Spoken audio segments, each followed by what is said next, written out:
You know what I think is becoming more and more important for agile leaders and practitioners? Balance. You can't be at your best for yourself or for your teams if you're constantly overwhelmed with decision fatigue, too many options, too much competing information, and too much pressure. And you know where it starts? It starts in how you learn and teach agile skills themselves. That's this week on the Badass Agile podcast.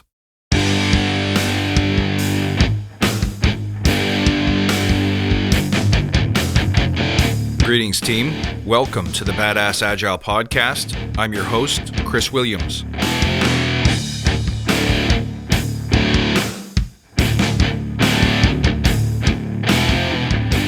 Hey, everybody, welcome back. Great to see you. You may find that production is a little spotty in the coming weeks as I, first of all, continue to battle with the world's longest, most persistent cold. But also, as you may know, I've recently launched a leadership, immersion, and learning experience for badass leaders among you.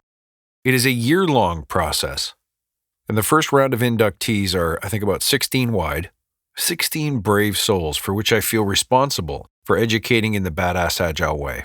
And the goal is to create, finally, after 3 years of podcasting this stuff, that elite tribe of leaders.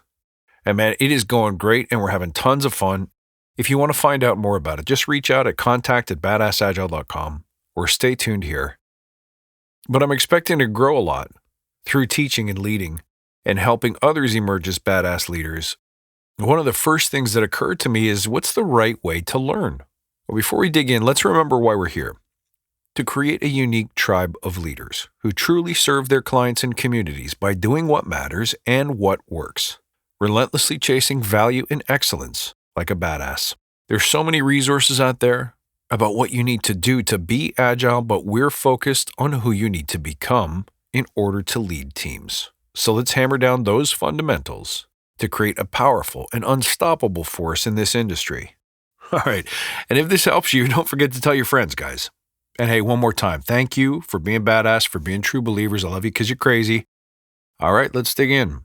You guys have a lot of options in terms of frameworks, in terms of education choices. When you're trying to help organizations become more agile, what do you choose? Scrum, Lean, Kanban. And then when you try to scale at the enterprise level, you've got another set of choices. Should it be Nexus? Should it be Safe? Should it be Less? Or something else? And hey, the moment you pick one and immerse yourself deeply in it, guess what happens? A new one comes out. And the learning and the deciding begins anew. And that's to say nothing of your journey as a leader, as an agilist, as a practitioner, as a team member. The options are truly endless. So here's what I want you to focus on in the coming weeks and months. Whichever learning path you choose, remember that the best way to learn is through experience. And in the mad, hot rush to get it right and to get it all now, it probably feels overwhelming to sift through all of these choices and figure out where to invest your time, while the marketplace constantly battles for your attention. Buy this tool, buy this toy, learn this technique, read this book. Well, here's what I want you to do. I want you to take a balanced approach. Now, many of you know I'm not a huge proponent of certification, but that doesn't mean that the certification courses are valueless. In fact, quite the opposite. The truth is there is value in all learning. Every time you sit down and take a course, even if it's a 2-day weekend warrior special, you're still going to learn a ton. Here's a way to think about it.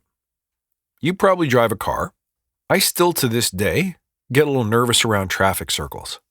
Right? That one-way hub with multiple spokes where there's no real rules and it's enter when safe, first come, first serve. There's only one way to get good at mastering traffic circles, and that's to drive through them.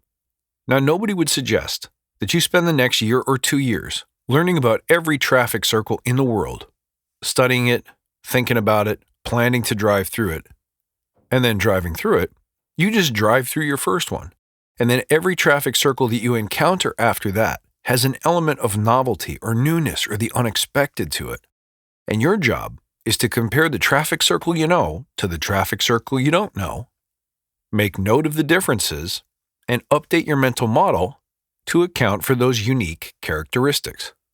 As long as you get the big idea of traffic circles, You can feel comfortable that you can get out on the road, and when you run into one, you can pretty much handle it. From where you are now, you can only get better with more experience. Now, it's got to be the same way when you're learning your craft. Don't let all of these choices, all of these decisions, all of these brands, all of these options, and all of these providers overwhelm you. And I'll tell you why. For one, if you spend too much time worrying which one to pick, you're never going to drive your first traffic circle, and you're never going to get the experience that'll help you get going. But you know what the other problem is? If you invest too dogmatically into one kind of traffic circle, and that's the only one that you will drive, and you refuse to allow your mental model of traffic circles to be updated, guess what's going to happen? You become too rigid and too stiff in your thinking. And the minute something evolves or changes or demands an increased level of skill, you're going to suffer. You're going to struggle. So my best advice is this. Don't try to find the one. Don't look for one framework or process or educational model that solves all of the world's problems at once, because it doesn't exist. Take the best thinking from each and every model or process or tool that you encounter, and then your job is to reflect on them. Try them, see which pieces work for you and which pieces don't add any value. And from there, you can build your own model of application that is perfect for you and your practice. Because you know what, guys? We as humans perform at our best when we model natural systems.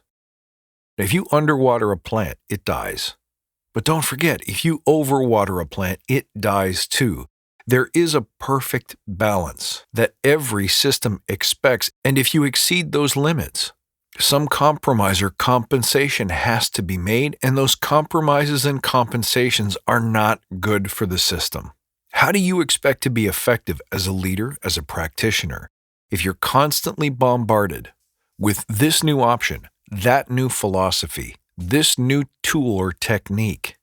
You guys know that I love to keep it simple, and there's a good reason for that, because balance exists in simplicity. Elegance exists in simplicity.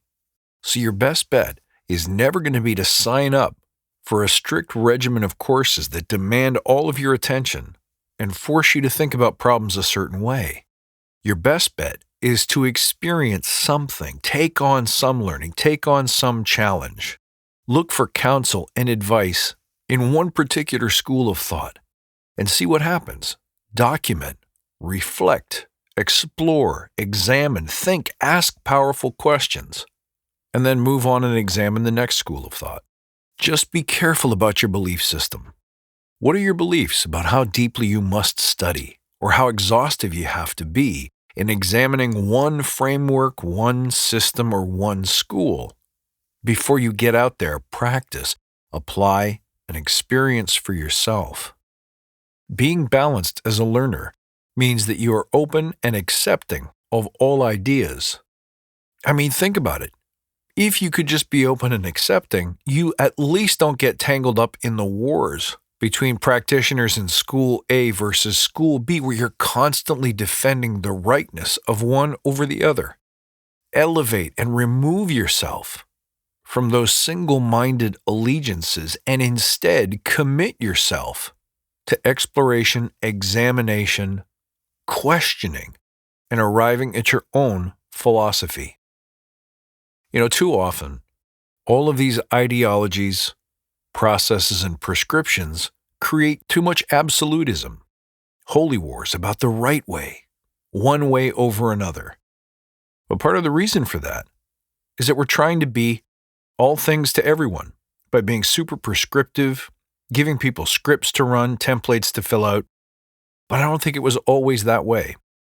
Read deeply instead in the classics. Read the great works of philosophy, where the great thinkers started with a hypothesis and then explored its suitability. They tested it to ask whether or not it survived the simple test of being true and applicable in a wide range of circumstances. If we thought that way more often, I think we could provide a more valuable service to Agile practitioners and the people they serve. And I say this as someone who now runs a school of their own. I have to be careful to believe that what I'm doing complements the existing body of knowledge, not replaces it, which is why I'm always so careful to say that there are so many wonderful people who teach us what to do to be agile. But I'm interested in finding the truth about how we become who we need to become in order to lead with distinction, with significance, to create heroes.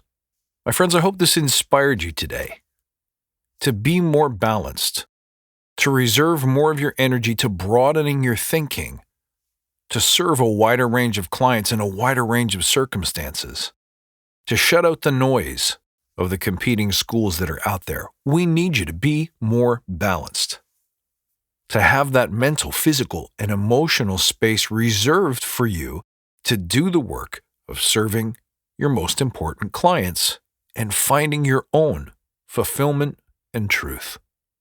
Hope you enjoyed this one, guys. You can reach out, as always, at badassagile.com or find me on Twitter at badass_agile.